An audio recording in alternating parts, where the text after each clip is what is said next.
বিদেশি ঋণ শোধ এই প্রথম $300 কোটি ছাড়ালো। 11 মাসে বেড়েছে 25%। চলতি অর্থবছরের প্রথম 11 মাসে বিদেশি ঋণ পরিশোধ প্রায় 25% বেড়ে গেছে।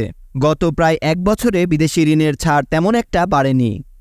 খুব বেশি বাড়েনি নতুন বিদেশি ঋণের প্রতিশ্রুতিও, কিন্তু চলতি অর্থবছরের প্রথম 11 মাসে বিদেশি ঋণ পরিশোধ প্রায় 25% বেড়ে গেছে। এর ফলে প্রথমবারের মতো বিদেশি ঋণ শোধের পরিমাণ $300 কোটি ছাড়িয়েছে। সার্বিকভাবে বিদেশি ঋণ পরিশোধের চাপ অনেকটাই বেড়েছে। সামনে এই চাপ আরও বাড়বে। সরকারের অর্থনৈতিক সম্পর্ক বিভাগের তথ্য অনুযায়ী চলতি অর্থবছরের জুলাই থেকে মে সময়ে বিদেশি ঋণের সুদাসল বাবদ $306.81 কোটি পরিশোধ করতে হয়েছে। গত অর্থবছরের একই সময়ে ঋণের সুদাসল বাবদ $246 কোটি পরিশোধ করেছিল বাংলাদেশ। অর্থাৎ আগের বছরের একই সময়ের তুলনায় এবার $60 কোটি বেশি পরিশোধ করতে হয়েছে।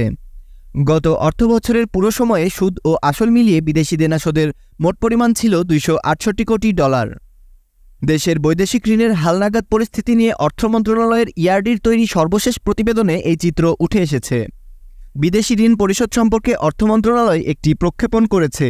তাতে মন্ত্রণালয় মনে করছে আগামী বছরগুলোতে ঋণ পরিশোধের চাপ আরও বাড়বে। কয়েক বছর ধরেই বিদেশি ঋণ পরিশোধের চাপ বাড়ছে। বিদেশি ঋণ পরিশোধের এই চাপ শুরু হয়েছে এমন এক সময়ে যখন দেশে লম্বা সময় ধরে বৈদেশিক মুদ্রার সংকট চলছে।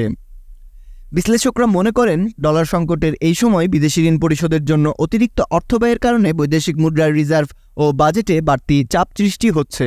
ইআরডি সূত্রে আরও জানা গেছে চলতি অর্থবছরের প্রথম 11 মাসে বিদেশি ঋণের আসল পরিশোধ বাবদ খরচ হয়েছে $181.45 কোটি এবং সুদ বাবদ $125.36 কোটি।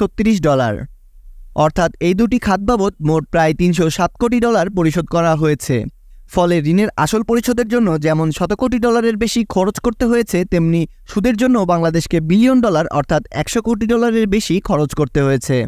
ইআরডির তথ্য বিশ্লেষণ করে দেখা যায় চলতি অর্থবছরে আসল পরিশোধ যে গতিতে বেড়েছে তার চেয়ে বেশি গতিতে বেড়েছে সুদ বাবদ খরচ।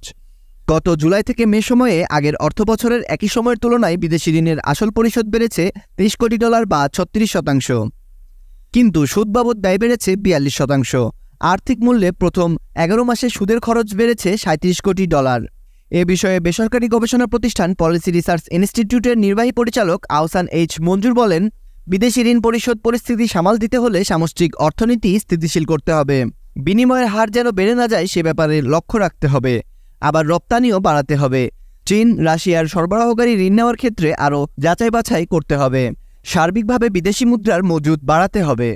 গত 2 বছরে যা চলেছে এভাবে চললে অদূর ভবিষ্যতে বিদেশি ঋণ শোধ করার বিষয়টি সামাল দেওয়া কঠিন হবে। বিসিএন দেখুন। যারা আমাদের চ্যানেলে নতুন, আমাদের চ্যানেলটি সাবস্ক্রাইব করুন।